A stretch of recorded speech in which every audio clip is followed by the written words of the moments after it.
Okay, so we're recording and this is 2019's Unit 1 paper, 2019 K paper.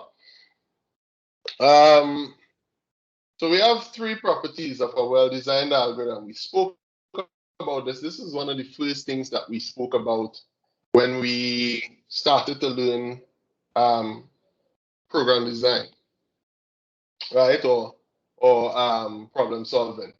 So what are algorithms? And this is one that I think that you all could offer me the answer for. So we actually learned 4 properties of a well-designed algorithm. Could you all give me 3 of them?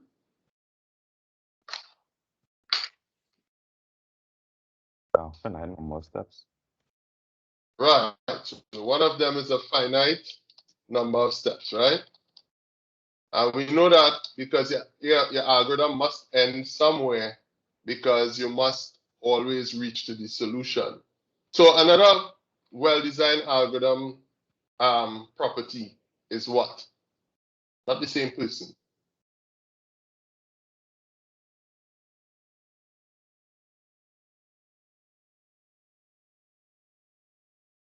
It is unambiguous. Right. So we have clear and unambiguous steps. All right. And so these are 2. Could I squeeze one more out of you students?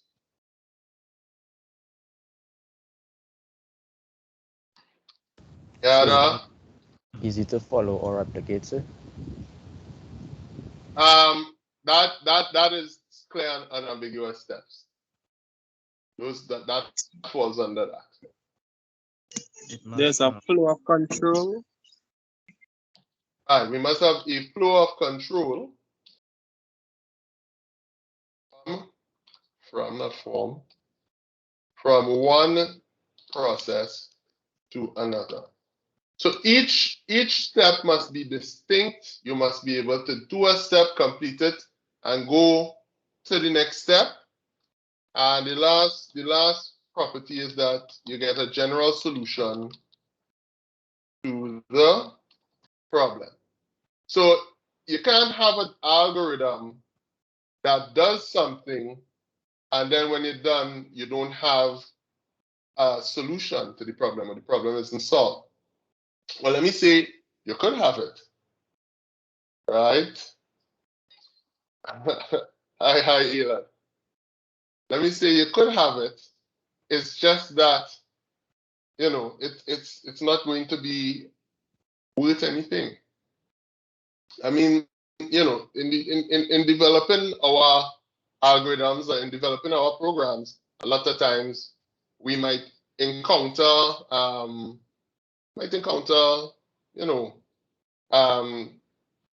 some code that we write that didn't work out. But it's not a well-designed code because if the code is supposed to do something and it's not doing that thing, then, it's not good. Okay? So if it is that you get instructions with regard to the flow control, and you can't say when to stop doing something and when to start doing something, right? Your steps kind of merge into each other. That's not good because we need those clear and unambiguous steps. We have to be able to follow it, and I like the word that was used. We have to be able to replicate it, right? So sometimes it comes like you in your mind, you know what you're doing, and you trying to tell somebody else what to do. And you can't really see in clear terms how to do it. You're just saying, well, do this thing that I want you to do, but you're not telling them how to do the thing that you want them to do, right? And of course, we know that we must always finish. All right, so the next question. Write an algorithm that accepts an integer and prints all multiples of 7 that are less than the accepted integer. You may assume the existence of a function named mod, which accepts 2 arguments and returns the remainder of the first argument when the first argument is divided by the second, just like how we utilize mod. But we've been using mod all the time. So let's use it. We will use it as an operator here. Okay? So where do I start with this? Well, the first thing that I need to know is I have to accept an integer, and I want to print all multiples of 7 that are less than the accepted integer. All right? All multiples of 7. So I want, so the first thing I should do, I could say start, even though I wouldn't waste a line on start. And let me use the keyboard here because you know, it's easier for you guys to read in the long run. So the first thing that we do is that we could say start, but you see with this limited amount of lines, start might be your best friend. We'll do it anyway. Start. And we have to create an integer. This int is a num. Okay? And I know for a fact that at some point I'll have to use a counter. I'm thinking ahead. Because for me to get from 0 up to the number that I have, I need to pass through every value. I need to pass through every value of 7. Right? So the next step that I have is to ask the user to enter a value. Ask the user to enter a value. So I say print, just print, because it's algorithm to writing. Enter a number.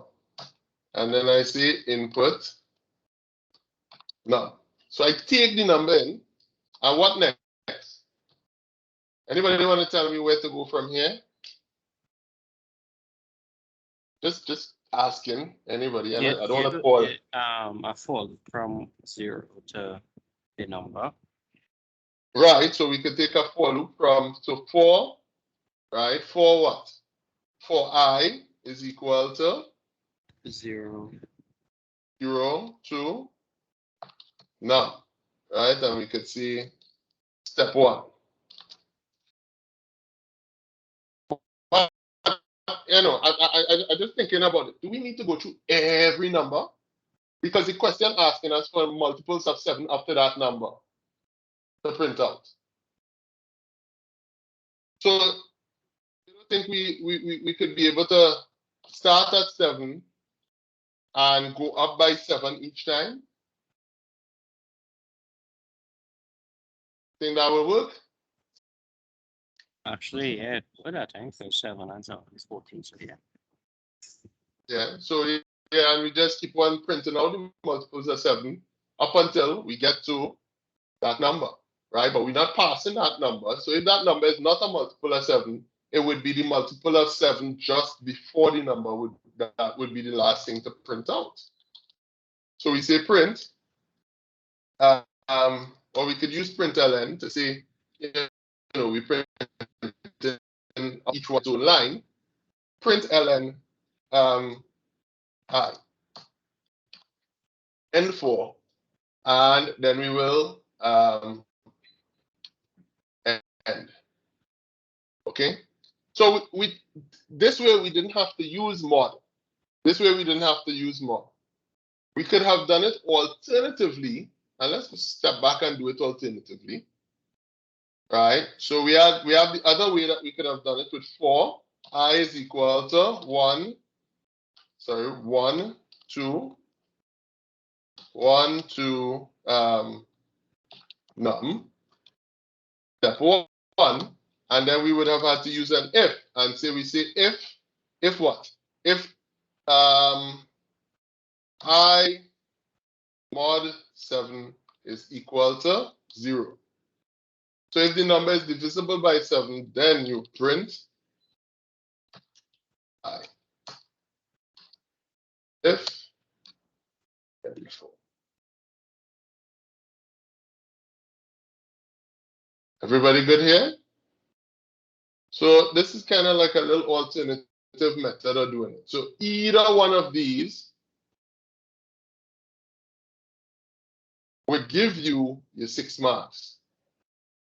Because at the end of the day, you know, they gave you the clue that you could use mod, but you know, you don't have to. And that's what I've been saying. There are multiple ways to produce a result. Okay? Say, isn't one sorry. Isn't one a multiple of 7, say? No. if you divide 1 by 7, you get 0 remainder 1. Oh, okay, I understand. Right? So yeah. 7 is a multiple of 1. Because 7 ones is 7. Right? 1 is a divisor of 7. Okay? So you're gonna get a remainder for when you start off at 1. Right? And it's for this reason that we didn't start off at 0 here. Okay? Because 0 mod 7 will give you a remainder of 0. Okay? All right, so next question. We have the algorithm where b, x, and result are integers. Okay? What do we want to do here? It doesn't tell us. It says, draw a flowchart that shows the algorithm. So we have this algorithm. I'll draw the flowchart on the same page. When we start a flowchart, we must represent the start inside of this oval. And what shape should I use for these two first sentence statements? Anybody? Parallelogram. Right, so we have a parallelogram because that's the input-output box. And we have read A, comma, B. And the next shape would be what? And remember to include the arrowhead. Yes. What? Sorry? I was For watching the the wrong estate. line. Diamond. Yes. We have a diamond. And we can put inside of here B is less than 0 or X is less than 0. And because we have this result equal -1, else result is equal to something, and while loop going into here, let's take a look at this first branch first. So if this is true, remember your arrowheads, Mr. Valdez. If this is true, then we go into the rectangle that represents the process box. And we have results is equal to -1. And the else here would be if this statement were false. And the first thing that we do is to go to our box, result is equal to 1. But then we also have a loop to do inside of this branch. And we know that a while loop is kind of a while. You can think of a while as a repeated if statement. Okay? So a while is a repeated if statement. And so we go on to the next statement and we say, what? We check in to see if x is greater than 0. And if, as long as x is greater than 0, we'll do something and then come back and check and see if x is greater than 0. Okay, what do we want to do? We say, the thing that we want to do, we have two things that we want to do. So I'll make the box a little bigger. And I'll say result is equal to result by B. I don't wanna put the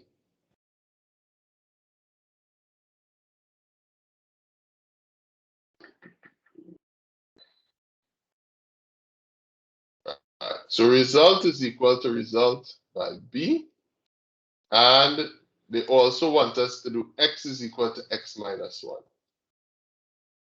So x is equal to x minus 1. And so this is what needs to repeat until x goes down to 0. Okay? So this is not what needs to repeat until x goes down to 0. But after this while loop, we would have had to print the result. After this first statement, we would have had to print the result. So we have two statements, two arrows that would lead us, or two spaces that would lead us towards printing out the result. All right, so we say result, print result. And you take this, and we carry this down to here, and this would have come to here too. And this is the last thing that we do before it stops. So print result leads us to stop. So if we zoom out a little bit, this is the algorithm here represented as a flow chart.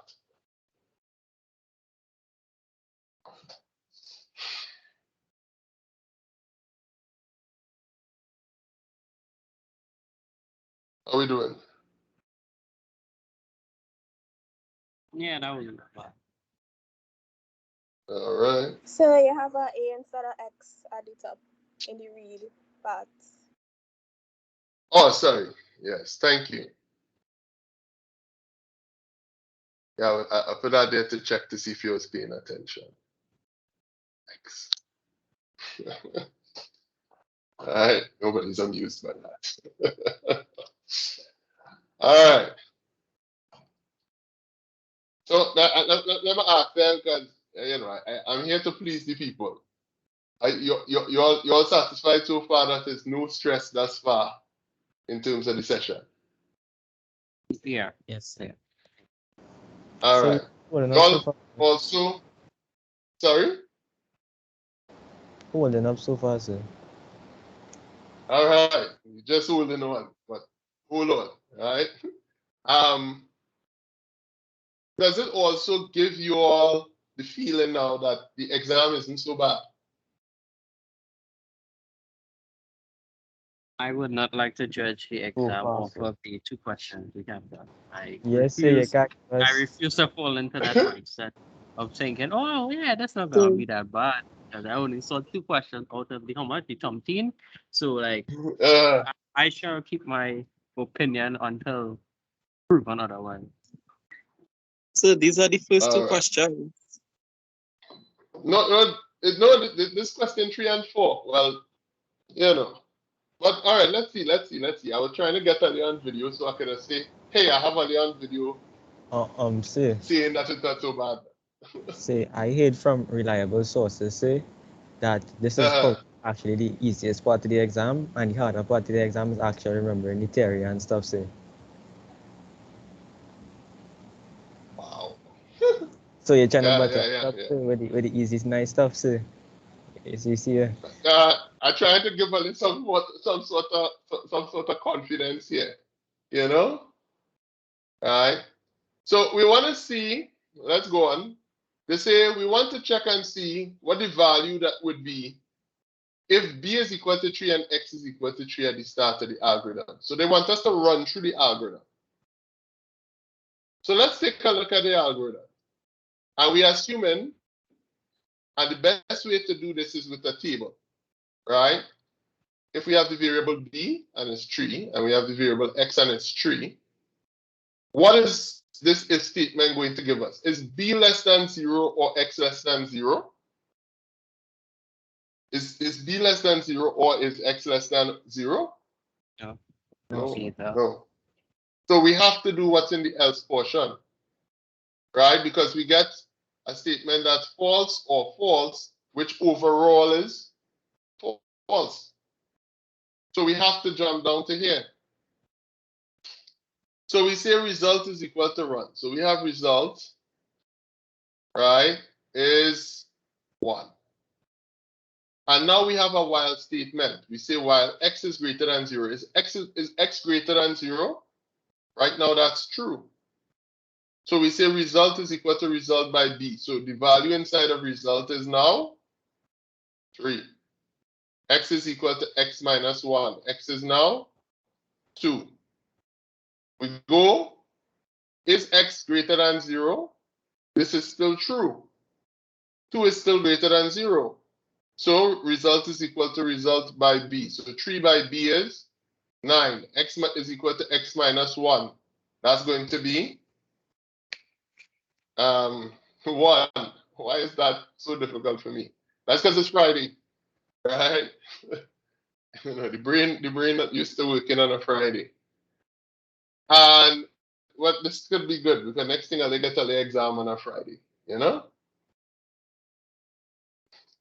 And 1 is greater than 0. So result is equal to result by b. You get 27 in result. And you get x is equal to x minus 1. 0. Now, is 0 greater than 0? No, now it's false. So you jump to the end and the output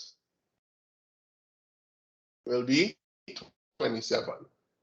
So if we go back to the question, what would be the value that is printed if b is equal to 3 and x is equal to 3 at the start of the algorithm? We get 27 printed. That's according to the same table that we just created. Okay? And if I doing this all these years now, and I still writing up a table when I have to do this question, I expect that when you are in the exam and you are asked a question to analyze an algorithm and give the output or the result or say how variables change as it executes, that you will do the same thing. Could we agree on that? Yes, sir. So before Yes, you sir. catch me on camera, you want to agree to do a trace table. Yes.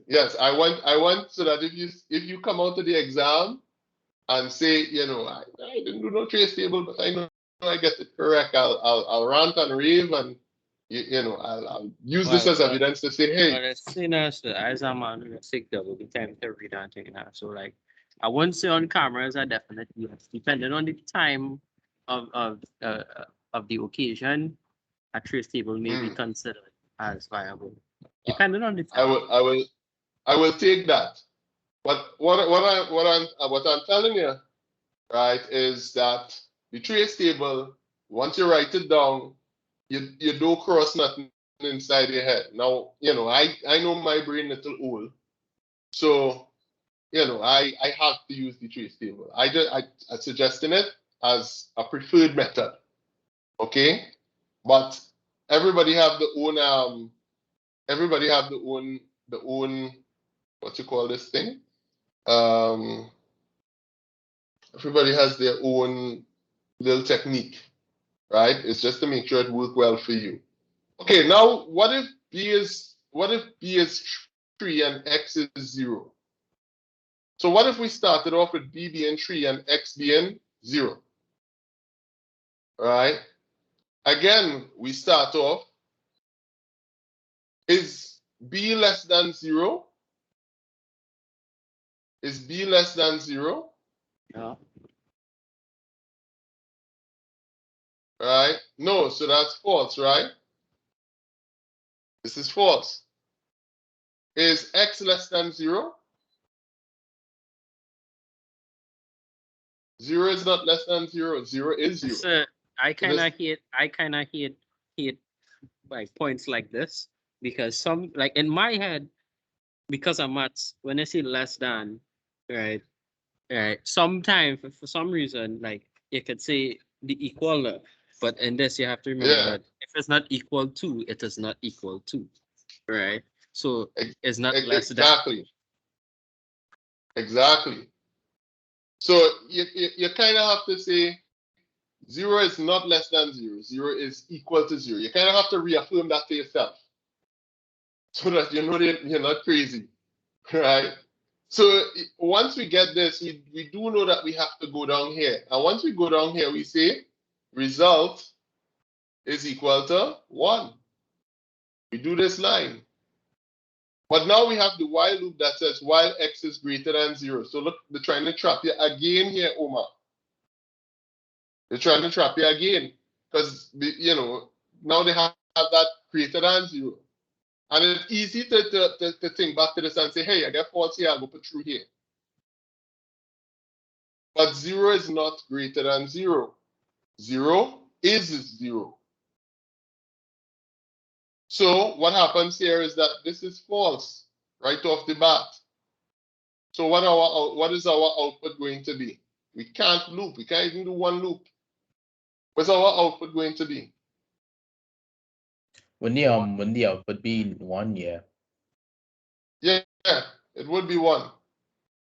Right? The output is just 1. Everybody understand how we get that? Yes, sir. All right. I'm gonna ask it in a different way. Anybody feel that they would have get this wrong in the examination?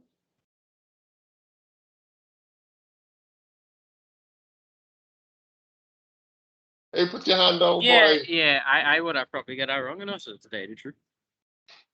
So you Because, never know now. no, because then in my head, right, if 0 is equal to 0 and not more than or not less than, right, I would at least do the loop once. You know what I mean? Yeah. I would do the loop once and then the result would be 3. Right. So this is why you know you kind of have to write these out. You kind of have to, even if you're struggling with it, be like 0 is greater than 0. Nah, that's not that's false. Right? And you kind of have to you have to visualize that. So you see that's how it takes us back to the basics of learning those operators. And once you know your operators and once you know what your operators will put out based on a statement, then you know going through this is not as tricky as it would be. Right? Like this might just be my own brain, but like explain why it's not 3. Because the more I watch it, the more it looking like 3. I don't know why. Because it's like, all right, so you carry it down after you say thing and you do the while, right? And you say, well, 0 is not more than 0. So then you have to start. So you have to results. you have to skip. Because you can't enter the loop when this is false. So you go right over and what is result you're printing out. All right. The old brain understand now.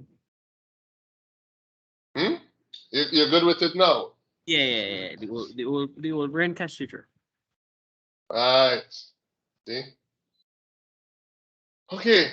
So a construction company sells equipment and wishes to acquire software to track purchases, customer information, and the quality of construction equipment in stock. The company has contracted the services of a software company that writes software application. Briefly describe any 2 stages that the software company should follow when creating the software for the construction company. All right, so this is a question that's actually based on something called the program development process, which we haven't really spoken about because of the fact that we will focus more on programming than actually what you call this thing than actually looking at the life cycle, right? So we have the program development life cycle, and essentially and quickly what we look at is we want to we have the same define the problem, which is essentially analysis.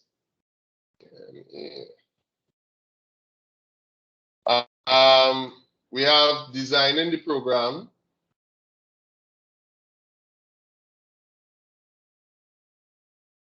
Okay. We have developing the algorithm, right? Well, this would involve the algorithm That's pseudocode.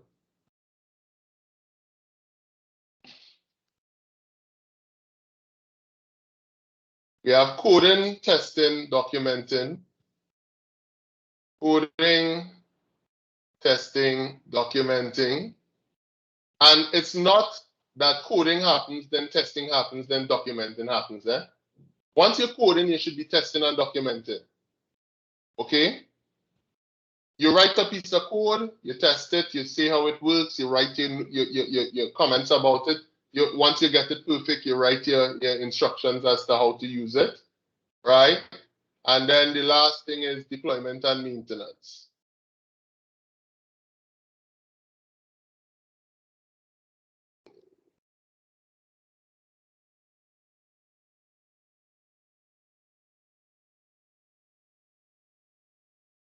So you have two stages. Any of these stages here, you could describe two stages. Okay, you could, in the analysis stage, essentially you gather information about what the problem is that you are creating the solution for. The design in the program stage, you develop your algorithm, your pseudocode, and you look at what kind of data, right? How to store data for the program. Then you have your coding, testing, documentation. Your coding is your coding. You write the code, you implement the program. Your testing is you test the code that you write to ensure that it's meeting the requirements that you identified in your definition of the problem. And then your documentation is so that when you hand over either to the client or to another programmer who might improve your code, they have some sort of starting point for working with what you have created.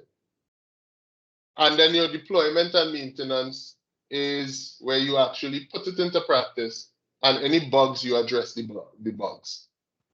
All right? Anybody, was what I said in line with anybody's thinking when I read the question? When I read the question was... You know, we didn't cover it, right? So how I like what I don't mean in a bad way. I just mean like we didn't go through the steps. So like how I was just initially thinking about it, and the steps for basic problem solving, where you basically have to define the problem and then think of solutions. Like I was going and use it.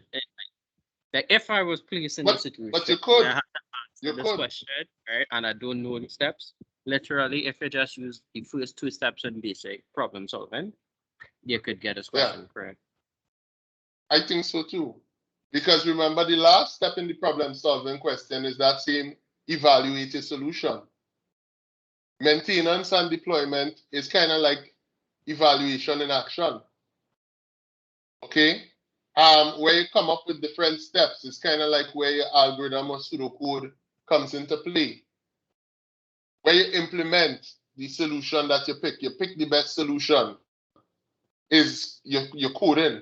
The only thing from the problem solving cycle that you don't really get something to explicitly map onto is the documentation. And because the problem solving cycle does encourage you to test your solution as well.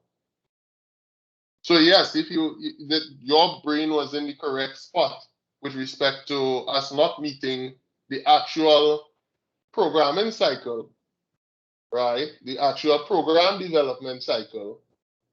But you had enough to be able to come up with an educated guess that would have get you your 4 marks for this question. All right? So, to be honest, I would have probably gotten this wrong because I was thinking about the thing that we did before, so I thought it was the same thing. But what thing was that? I think it was like the steps of programming. I think so, sir. The properties. Something like that. That was what we did earlier. Like I thought of that too, but then in my head, like they that wouldn't one bring would the have same been question twice. Like I thought they would bring the same exactly. question. They wouldn't bring the same question twice except when they do.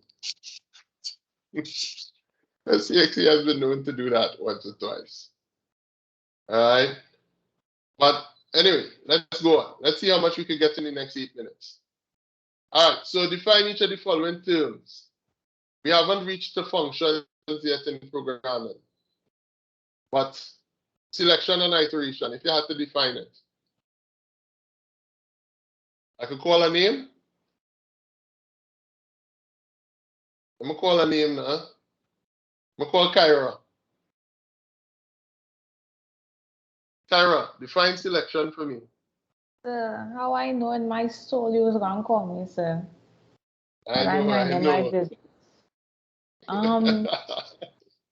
Selection would be like choosing the best procedure to solve a problem.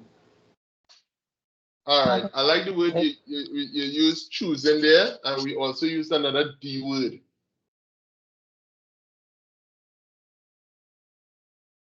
Decision.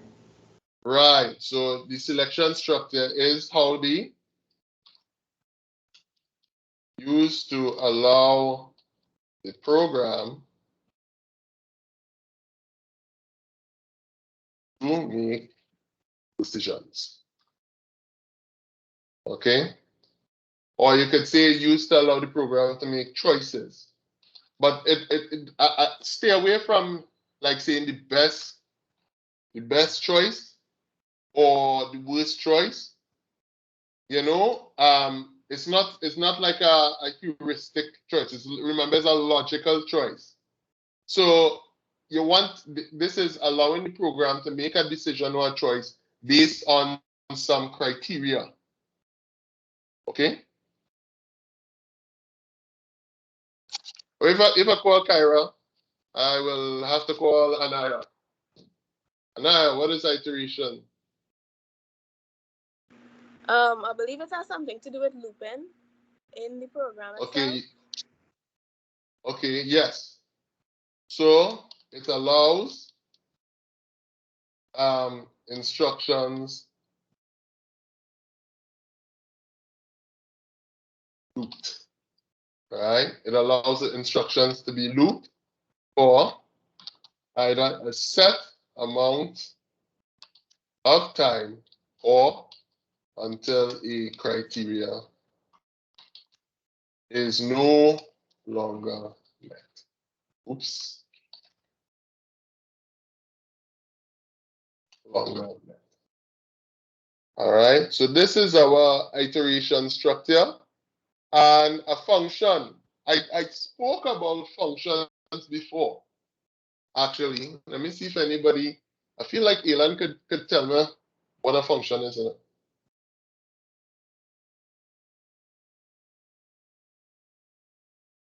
Elan? Say you really calling on Aiden, say he any mall or something, say. Wee! Yeah. Wow. All right, well then, Clement. Me say,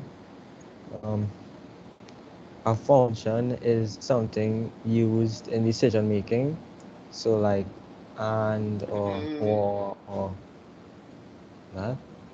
So I can try some.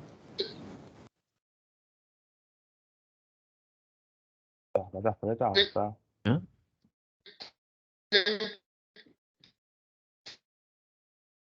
Think about what we call who want to try it? Who said I want to try it? What? Okay, go ahead. Is like a block of code that it carries out a specific function or specific instruction. Yes.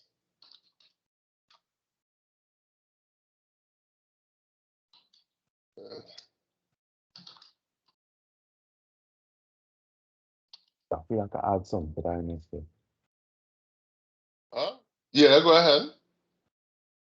Block of code that does, a block of code that is called to do different operations. Like That is called to do different operations. What operations? I'm not hearing the word properly. Oh, different operations. Yeah. Right, yes. Right, yeah, I'll take that too. Right, a block of code that does a specific task. Right, you can put that in here. Or does different operations. Right? And I know that I spoke to you all about what a function is because we use when I introduced the print function, printf, the scan function, scanf, get char. And I remember talking to you guys about sending data to functions and getting data from functions. Okay, even though we didn't really use our own built-in functions, I did mention, sorry, using our own user-defined functions, we had built-in functions. All right, we want to distinguish between bounded iteration and unbounded iteration. Let me see, Jonathan. Yes, sir. So I think bounded iteration is loops that are finite as opposed to unbounded iteration that can just keep going on and on. Right. All right. Finite loops. Right. Which means that there is a specific start and end point. Right. Whereas unbounded is what you said? Loops that can carry out the function for an infinite amount of times. Right. For an indefinite amount of times. Right? We don't want to say infinite, even though you have the ability to create an infinite loop. But so infinite falls in the range of indefinite. Okay? But ideally, you want the loop to be able to finish at some point. Yeah, go ahead. I don't think I should put like a example because it's streamer. So like you can say bounded, a for loop and unbounded a Right, while so we loop. could say for x is equal to 1 to 100. Step 7. And for the unbounded, it's a while loop. So that's a really good idea, right? I like that. We put the examples of it in code, in pseudocode, so that we know, right, while input is unequal to x. Print input. Read input. Okay? So you have these examples here to show the examiner that yes, I know what I know that I know what I'm about.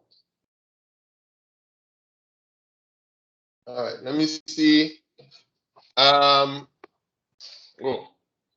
it is 2 p.m. I really need to pause. All right. So we will continue this paper. We'll continue doing past papers on Fridays, unless of course we need Fridays for a little bit of SBA guidance as well.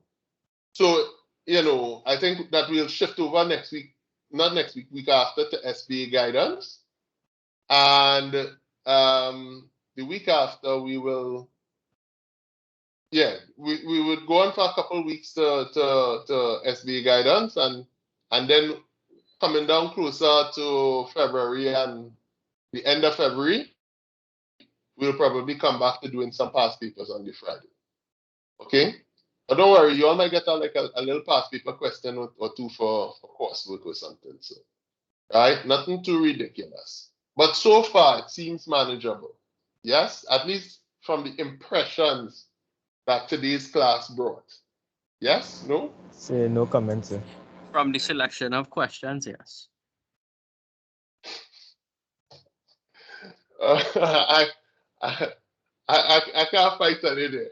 No, I mean, sir, Right? like you can't be catching me on recording. Like once you catch me on recording, that's it for the rest of the year, you know, like That's it. Yeah. So we I have will to kind always of be able to smart. throw it in your faces. Yeah. So we can't be alone in that. Also, I have a question, right? For the bounded iteration, right? Could you also just say that it must like how we would explain do while you would say it happens at least once or no? Repeat. Sorry. Like would you like let's say if you couldn't find the words to explain the bounded, could you like go the route of saying that it must happen at least once? No. Bounded. Sir, the bounded or the unbounded? Bounded.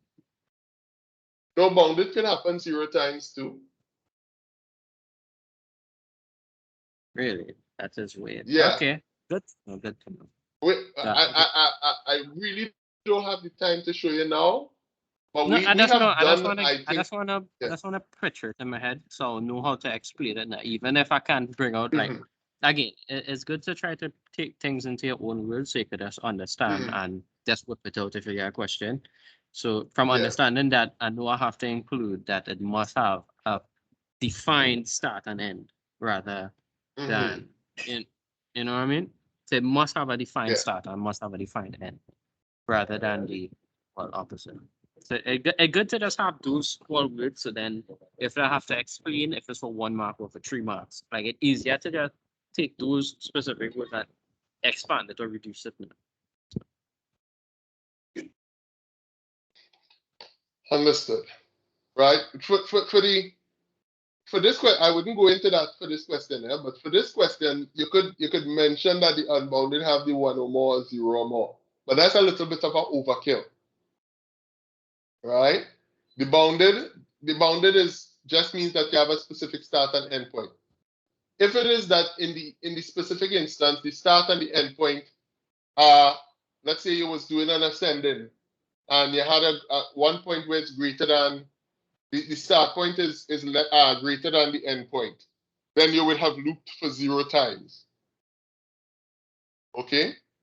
But I will as I say, just bring it back up to me in the future and I will show you an example. And we could do an example of this with some patterns. Okay, no problem. Any other questions before I stop recording? So which year was this? 2019. I will send you a link to a Pastpaper folder. I could send that now actually. So that if you don't have the Pastpapers, at least you will now have access to it. Okay, so I'll put in link in the WhatsApp. I'm not sure if it should I mention that's when I recorded, you know. Yeah, we still recording. Yeah, it shouldn't have I